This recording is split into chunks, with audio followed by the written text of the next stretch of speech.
नमस्कार दोस्तों।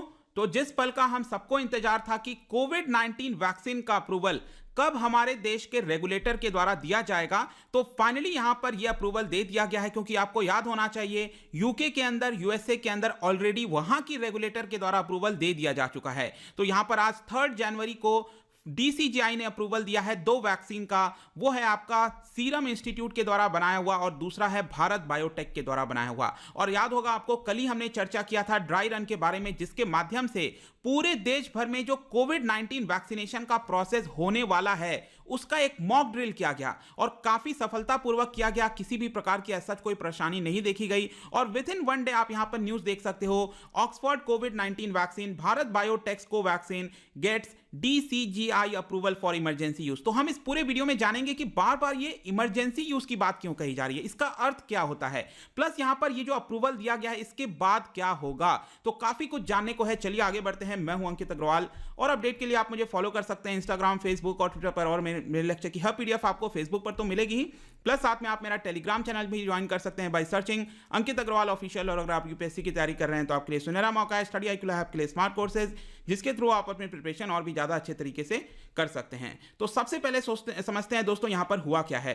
तो डीसीजीआई, ध्यान रखना, हमारे देश के अंदर जितने भी ड्रग्स होते हैं, वैक्सीन होती हैं, हर एक चीज का जो अप्रूवल है फाइनली लिया जाता है, इसका निर्णय डीसीजीआई के द्वारा, that is drug controller general of India. और इसके अंडर आता है आपका CDSCO, central drug standard control organisation. तो एक तरह से जो डीसीजीआई जो भी डिसीजन लेता है वो बेस्ड होता है CDSO के द्वारा जो बोला गया है। तो CDSO ने बेसिकली क्या किया है, जो रिकमेंडेशन किया गया था एक्सपर्ट कमिटी के द्वारा, आपको याद होगा 2 दिन पहले ही न्यूज आई थी कि एक एक्सपर्ट कमिटी है जिसका नाम है सब्जेक्ट एक्सपर्ट कमिटी, उन्होंने इस दोनों वैक्सीन का जो अप्रूवल है वो दे दिया था और इस रिकमेंडेशन को एक्सेप्ट कर लिया गया CDSCO के द्वारा। और फाइनली इसका जो रिकमेंडेशन है डीसीजीआई ने आज अनाउंस किया है कि हम एक्सेप्ट करते हैं। और यहां पर आज प्राइम मिनिस्टर नरेंद्र मोदी जी ने भी ट्वीट किया, आप देख सकते हो, it would make every Indian proud that 2 vaccines that have been given emergency use approval are made in India. तो ध्यान रखिएगा, दोनों ही जो वैक्सीन है दोस्तों देश के अंदर ही बनाई जा रही हैं और दोनों का अप्रूवल यहां पर दे दिया गया है। और यहां पर आप देख सकते हो एक और वैक्सीन है जिसका नाम है कैडिला हेल्थ केयर के द्वारा जो बनाया जा रहा है, इसका जो 3rd फेज का ट्रायल है उसका भी अप्रूवल के बारे में आज अनाउंसमेंट कर दिया गया। तो सबसे पहले तो आपको यह समझना है कि बार बार ये जो इमरजेंसी यूज कही जा रही है, जैसे कि आप प्राइम मिनिस्टर के ट्वीट में भी देख सकते हैं, यहां पर लिखा हुआ it has been given emergency use approval. तो इसका मतलब क्या होता है, इमरजेंसी यूज का मतलब क्या कुछ ही लोगों को दिया जाएगा? जी नहीं। देखिए, ऑथराइजेशन का मतलब क्या होता है कि जब भी कोई हमारी रेगुलेटर है वो किसी वैक्सीन का अप्रूवल दे रही है कि वो देश के अंदर यूज किया जाता है, तो ज्यादातर वैक्सीन को अप्रूव करने में दोस्तों बहुत समय लग जाते हैं, 8 साल 10 साल लग जाते हैं। अगर मैं सबसे फास्टेस्ट बताऊं अभी तक के इतिहास में कौन से वैक्सीन को सबसे जल्दी अप्रूवल दिया गया है, तो 1960s में क्या हुआ था, मम्प वैक्सीन डेवलप की गई थी और उसको 4.5 साल के अंदर अप्रूवल दे दिया गया था। तो आप सोच सकते हो कि अभी तक का रिकॉर्ड 4.5 साल का है, सबसे फास्टेस्ट। लेकिन यहां पर क्या हुआ है, आज इतनी बड़ी इमरजेंसी आ रखी है पूरे विश्व भर में, जिसको लेकर यहां पर पूरे दुनिया ने एक मैकेनिज्म डेवलप किया है, जिसके थ्रू यहां पर अगर रेगुलेटर को लगता है कि सफिशिएंट एविडेंस है कि इस तरह के जो वैक्सीन है वो आपके सुरक्षित हैं, कोई प्रॉब्लम नहीं होगी, उसका इफेक्टिवनेस अच्छे से है, तो अगर डेटा बताता है कि यहां पर सब कुछ ठीक चल रहा है, तो जो रेगुलेटर है वो उसका इमरजेंसी अप्रूवल दे सकता है। तो इमरजेंसी अप्रूवल का मतलब हुआ कि यहां पर जो अप्रूवल दिया जा रहा है वो इमरजेंसी बेसिस पर दिया जा रहा है और उसका इस्तेमाल सभी लोगों के ऊपर किया जा सकता है, ये मतलब होता है। इसका मतलब ये नहीं है कि कुछ ही लोगों को दिया जाएगा। First thing. नेक्स्ट, यहां पर ध्यान रखिएगा, दोनों वैक्सीन का अप्रूवल दे दिया गया है, तो सबसे पहले यहां पर गवर्नमेंट प्रोक्योर करेगी। आपको समझना होगा कि यूजुअली क्या होता है कि नॉर्मल अगर आपको कोई भी वैक्सीन चाहिए तो आप मेडिकल शॉप में जा सकते हो और वहां से भी आप ले सकते हैं कोई भी वैक्सीन। लेकिन ये जो वैक्सीन है दोस्तों आज के डेट में लिमिटेड अमाउंट में है, इसलिए आपको ये जो वैक्सीन है वो मेडिकल स्टोर पर अभी के लिए नहीं मिलेगा, आगे चलकर मिल सकता है, लेकिन अभी के लिए सिर्फ सरकार यहां पर कंपनियों से खरीदेगी और वो आपको यहां पर वैक्सीनेट करेगी। तो बेसिकली यहां पर बताया जा रहा है कि जो सीरम इंस्टीट्यूट ऑफ इंडिया है उन्होंने जो वैक्सीन बनाई है, ध्यान रखना, उसको कहते हैं कोविशील्ड। जो सीरम इंस्टीट्यूट ऑफ इंडिया के द्वारा बनाया जा रहा है उसको कहते हैं कोविशील्ड, और जो भारत बायोटेक के द्वारा ये जो वैक्सीन बनाया जा रहा है इसको कहते हैं कोवैक्सीन। तो दोनों अलग अलग वैक्सीन हैं। इसके अलावा ये जो सीरम इंस्टीट्यूट के द्वारा बनाया जा रहा है, ये वैक्सीन डेवलप किया गया था, ध्यान रखना, ऑक्सफोर्ड यूनिवर्सिटी और एस्ट्राजेनेका के द्वारा।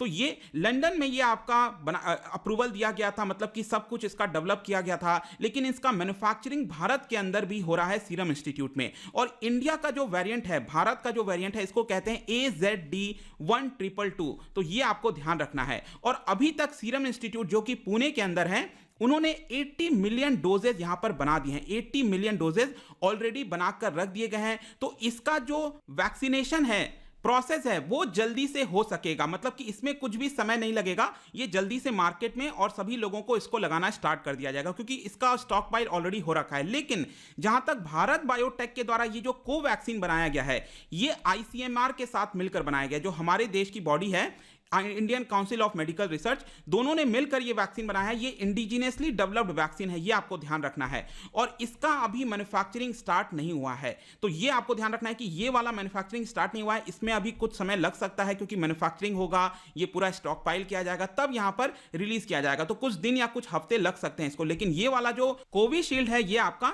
जल्दी से लग जाएगा। नेक्स्ट यहां पर ध्यान रखना है दोस्तों कि इसका जो प्रोसेस है, एडमिनिस्ट्रेशन का प्रोसेस, मतलब कि जो वैक्सीन लगाने का प्रोसेस है, वो जल्दी स्टार्ट हो जाएगा। क्योंकि आपको याद होगा कि यूनाइटेड स्टेट्स और यूनाइटेड किंगडम के अंदर जैसे ही अप्रूवल मिला था उनके रेगुलेटर के द्वारा, तो विद इन 2 डेज के अंदर वहां पर सभी लोगों को जो वैक्सीन है वो लगाना स्टार्ट कर दिया गया था। तो हम एक्सपेक्ट कर सकते हैं कि भारत के अंदर भी ये बहुत ही जल्द स्टार्ट हो जाएगा, क्योंकि फाइनली जो अप्रूवल आना था वो आ चुका है। अब यहां पर कोई प्रॉपर टाइमलाइन तो नहीं दिया गया है सरकार के द्वारा। हो सकता है कि मेरे वीडियो रिकॉर्ड करने के बाद शायद आज रात को या फिर कल टाइमलाइन आ जाए, लेकिन प्रॉपर कोई टाइमलाइन दिया नहीं गया है। लेकिन हम एक्सपेक्ट कर सकते हैं कि एक हफ्ते के अंदर, प्रोबेबली अगले वीकेंड तक, आज संडे है तो अगला जो सैटरडे और संडे आएगा, वहां से ये पूरा वैक्सीनेशन का प्रोसेस स्टार्ट हो सकता है। दूसरा आपके मन में क्वेश्चन आएगा कि सबसे पहले कौन लगाया जाएगा। तो एक चीज आप याद रखिएगा दोस्तों, ये जो वैक्सीन है वो वॉलंटरी बेसिस पर लगाया जा रहा है। आपको किसी को भी यहां पर फोर्स नहीं किया जा रहा है वैक्सीन लगवाने के लिए। अगर आपको लगवाना है तो लगवाइए, ऑब्वियस सी बात है, आप लगवाएंगे तो ज्यादा बेनिफिट में रहेंगे, आपके लाइफ के ऊपर जो खतरा है वो कम हो जाएगा। तो दूसरा आपको याद रखना है कि सरकार ने ऑलरेडी यहां पर अनाउंस किया हुआ है कि जो 3 करोड़ वर्कर्स हैं फोर फ्रंट पे, भारत के इस पूरे जंग में लड़ रहे हैं कोविड-19 से लड़ने में, उनको सबसे पहले ये जो वैक्सीन है वो दिया जाएगा, जिसके अंदर 1 करोड़ हेल्थ केयर वर्कर हैं और इसके अलावा 2 करोड़ फ्रंट लाइन वर्कर हैं। फ्रंट लाइन वर्कर जैसे कि साफ सफाई करने वाले हो गए, इसके अलावा जो पुलिसमैन है, जो फ्रंट लाइन वर्कर्स हैं 2 करोड़, उनको ये वैक्सीन दिया जाएगा। तो पहले फेज में एक तो 3 करोड़ ये लोग हो गए, इसके अलावा 27 करोड़ लोग हैं जो कि 50 साल के ऊपर हैं और 50 साल से कम भी हैं, लेकिन जिनको प्रॉब्लम है, जैसे कि बीपी की प्रॉब्लम हो गई, शुगर की प्रॉब्लम हो गई, जिनको कोविड-19 से ज्यादा खतरा है। तो फर्स्ट फेज के अंदर ये 27 करोड़ लोगों को वैक्सीन दिया जाएगा। नेक्स्ट क्वेश्चन आता है कि फिर बाकी लोगों का क्या होगा, उनको कब दिया जाएगा। तो प्रोबेबली बताया जा रहा है कि ये जो फर्स्ट फेज है दोस्तों, वो अगस्त 2021 तक खत्म हो सकता है, मतलब अगस्त के महीने तक ये पूरा जो फर्स्ट फेज है उनको लगाया जा सकता है। लेकिन इसका मतलब ये नहीं है कि बाकी लोगों को अगस्त के बाद ही इंतजार करना पड़ेगा, क्योंकि हो सकता है कि यहां पर अगस्त के पहले भी बाकी के जो फेजेस हैं वो पहले ही स्टार्ट कर दिए जाएं, अगर हमारे पास वैक्सीन अवेलेबल हो जाती हैं। तो सबसे क्रिटिकल चीज है कि यहां पर जो वैक्सीन है वो कितना जल्दी बनकर तैयार हो जाता है, उसकी अवेलेबिलिटी कैसी होती है, वो सारी चीजें अगर जल्दी हो जाएंगी तो यहां पर पहले भी स्टार्ट किया जा सकता है। जहां तक सीरम इंस्टीट्यूट का सवाल है, उन्होंने बोला है कि हमारा जो प्रोडक्शन है 80 मिलियन डोजेस तो हमने बना लिया है और हम प्रोडक्शन को और बढ़ाने वाले हैं। तो उनके द्वारा एक तो प्रोडक्शन बढ़ाया जाएगा। इसके अलावा मैं आपको बता दूं कि अभी के लिए कोविशील्ड और कोवैक्सीन जो है, कोवैक्सीन जो है, इनका अप्रूवल दिया गया है। आगे आने वाले समय में बाकी के भी जो वैक्सीन है, जैसे फाइजर हो गया, मॉडर्ना हो गया, रशिया का स्पुतनिक 5 हो गया, कैडिला वाला हो गया, ये सब वैक्सीन को भी अप्रूवल दिया जा सकता है। तो ये सारे वैक्सीन भी आगे चलकर लगाए जा सकते हैं। और इसका क्या कोई कॉस्ट लगेगा? देखिए अभी के लिए तो यहां पर बोला गया है, जो डॉक्टर हर्षवर्धन है हेल्थ मिनिस्ट्री में मिनिस्टर हैं, उन्होंने बोला है कि जो फर्स्ट फेज का वैक्सीनेशन है वो सभी के लिए फ्री होगा। और मेरा ऐसा मानना है कि आगे के भी जितने फेजेस होंगे वो भी शायद सबके लिए फ्री होंगे। लेकिन मैं तो यही कहूंगा कि अगर यहां पर सरकार को कुछ ऐसा स्कीम लाना चाहिए जैसे कि एलपीजी के समय लाया गया था गिव इट अप कैंपेन, तो यहां पर जो लोग पेमेंट कर सकते हैं वैक्सीन के लिए डेफिनेटली उनको यहां पर करना चाहिए। अगर इस तरह की स्कीम आती है तो मैं भी इसके अंदर शामिल होऊंगा, और जो लोग कर सकते हैं पेमेंट डेफिनेटली उनको यहां पर करना चाहिए। इस तरह की स्कीम अगर सरकार लाए तो ज्यादा बेटर होगा। और आई होप कि दोस्तों ये जो पूरा वीडियो है यहां पर आपको जानने को मिल गया होगा। जाने से पहले मैं आपके लिए क्वेश्चन लेकर आया हूं, क्योंकि हमने इस वीडियो में बात किया था CDSCO के बारे में, ठीक है। तो मैंने आपको बताया था CDSCO किसके अंदर आता है, DCGI के अंदर आता है, और DCGI किसके अंदर आता है, हेल्थ मिनिस्ट्री के अंदर आता है। तो CDSCO के ऊपर 2 स्टेटमेंट है, बताइए कौन सा करेक्ट होगा। इसका जो राइट आंसर है हमेशा की तरह मैं अपने इंस्टाग्राम पर तो डालूंगा ही, अगर आप इंस्टा पे नहीं हो कोई बात नहीं, टेलीग्राम से आप इसका राइट आंसर ले सकते हैं। मैं कई सारे MCQs यहां पर डालता रहता हूं स्टोरीज के फॉर्म में, आप जाकर प्ले कर सकते हो। अगर आप मुझसे इकोनॉमी पढ़ना चाहते हैं, कोई भी कोर्स परचेज करना चाहते हैं, स्टडी IQ ऐप पर जा सकते हैं। आई होप कि वीडियो आपको पसंद आया होगा। मिलता हूं next time, till then thank you very much, see you soon.